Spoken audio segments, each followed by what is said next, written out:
Karena sudah jelas yang namanya perolehan suara urusannya di KPU, silakan berjalan. Urusan sengketa hasil silakan ke MK. Urusan pelanggaran ke Bawaslu silakan. Jadi jangan ada kesan seolah-olah ini sedang mau membuat negara ini kacau balau, nggak tertib, instabilitas. Sejak kapan hak konstitusional DPR membuat negara ini kacau balau? Itu kan pola pikir yang salah kalau menurut saya. Proses-proses DPR itu sudah jelas proses politik. Dan hak politik itu diberikan oleh konstitusi.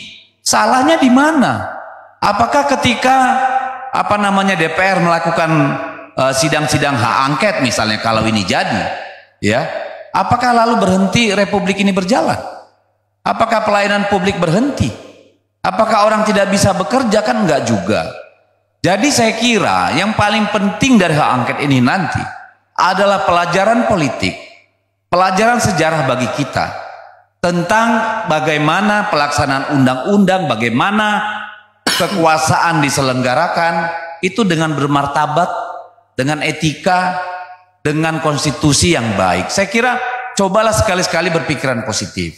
Ini bukan soal menang kalah masih jauh Belanda, Pak. Belanda masih jauh. Jadi jangan takut nggak dilantik. Kalau itu menang kan kita nanti hasil KPU yang menentukan, hasil MK. Jadi nggak usahlah dibenturkan kita dengan rakyat. Saya kira itu. Oke. Ya, boleh ditambahin, direspon lagi. Saya bilang nggak ada yang melarang, monggo kita hormati. Lah Anda kan bilang tidak melarang, kita hormati, tapi bilang nih instabilitas politik merugikan. Nah, posisi begini, apa? Ini kan antara perkataan ya dengan cara pandang, dengan paradigma nyambung dong bosku. Ya, gini. Saudaraku Maman. Iya. Jangan antara yang diucapkan, antara dengan proses berpikir itu nggak nyambung dan saling benturan. Nah, kacau itu. Ini begini nih Pak Karni. Kita menghormati teman-teman dengan segala argumentasinya. Ini yang saya bilang, lalu yang tidak demokratis ini teman-teman atau kita? Saya bilang dari awal kita menghormati. Teman-teman mau ngajuin 1000 hak angket kah? Hak angket apapun monggo. Konstitusinya ada. Tapi boleh dong dari sisi kita juga kalau kita tidak bersedia dengan argumentasi kita. Masa saya menghormati teman-teman memiliki argumentasi mengajukan hak angket, saya angkat topi dan kita hormat dengan apa yang teman-teman lakukan.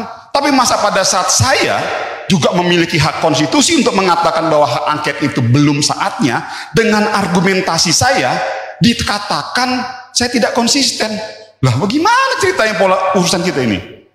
Jadi saya mau bilang bahwa ya monggo teman-teman ajukan hak angket, tapi hargai juga dong kalau kita tidak bersedia untuk mengajukan hak angket. Oke. Dengan argumentasi kita, ya bahwa kita menilai ada potensi terjadinya instabilitas politik, dan kita menilai bahwa ada upaya untuk terkesan ya, saya tadi udah bilang loh, akhirnya karena ini masuk dalam ruang politik, dimensi politik, kita akan mengcapture-nya semua gerakan itu dalam perspektif politik, Pak Karni.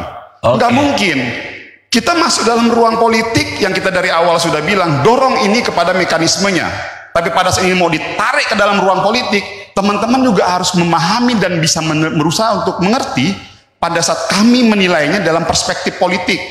Maka tadi saya bilang ini adalah post election political movement yang kita menilai dalam rangka untuk membangun titik kesetimbangan baru. Salah? Enggak salah, sah-sah saja. Monggo, tinggal nanti kita bertempur melalui mekanismenya. Itu yang benar. Saya pikir itu aja. Rakyat sekarang yang menilai mana yang benar, mana yang salah.